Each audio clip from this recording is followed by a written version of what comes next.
Hello दोस्तों, स्वागत है आपके अपने YouTube channel mega study point.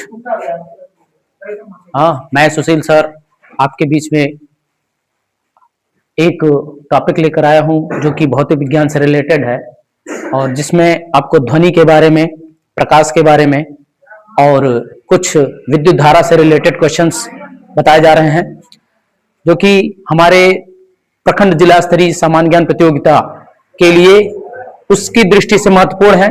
तो यदि आप हमारे चैनल पर नए हैं तो प्लीज हमारे चैनल को सब्सक्राइब कर लें और बेल आइकन जरूर दबा दें। चलिए बात करते हैं हम पहले क्वेश्चन पर। ध्वनि मापने का मात्रक होता है, यानी जिस मात्रक में हम ध्वनि को मापते हैं उस मात्रक का नाम है डेसिबल।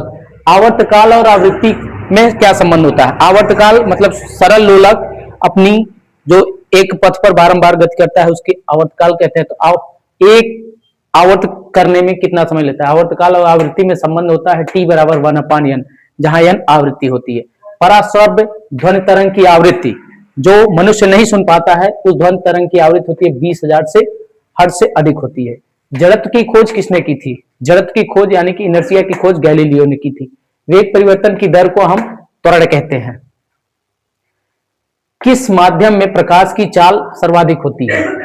निर्वात में प्रकाश की चाल सर्वाधिक होती है। अवतल दर्पण का आभासी प्रतिबिंब कब बनता है? जब वस्तु ध्रुव और फोकस के बीच रखी जाती है तो अवतल दर्पण का प्रतिबिंब आभासी बनता है।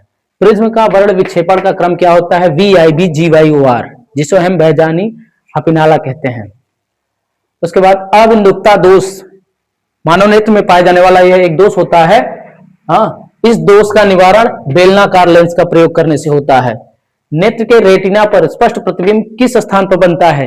रेटिना के पीत बिंदु पर नेत्र का स्पष्ट प्रतिबिंब बनता है। प्रतिरोधकता का मात्रक क्या होता है? प्रतिरोधकता का मात्रक ओम मीटर होता है।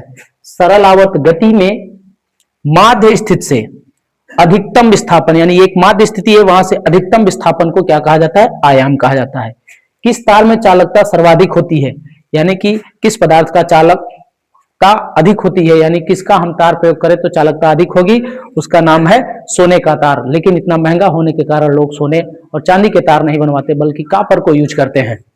उसके बाद किस क्रम में प्रतिरोधों को जोड़ने पर धारा सर्वाधिक होती है? प्रतिरोधों को यानी रेजिस्टेंस जोड़ने का दो क्रम होता है, समांतर और श्रेणी। लेकिन घरेलू परिपथ में हमें सदैव ध्यान रखना चाहिए कि हमें सर्वाधिक धारा प्राप्त करनी है तो समांतर क्रम में जोड़ना चाहिए। उसके बाद एक सूत्र होता है मेयर का सूत्र, जिसमें हम बात करते हैं कि समदाबी और समतापी उष्माओं का अंतर जो होता है वो R के बराबर होता है, यानी कि Cp माइनस Cv बराबर R। आज की वीडियो में बस इतना ही और मिलते हैं आपको अगले वीडियो में अगले टॉपिक के साथ। तब तक के लिए धन्यवाद।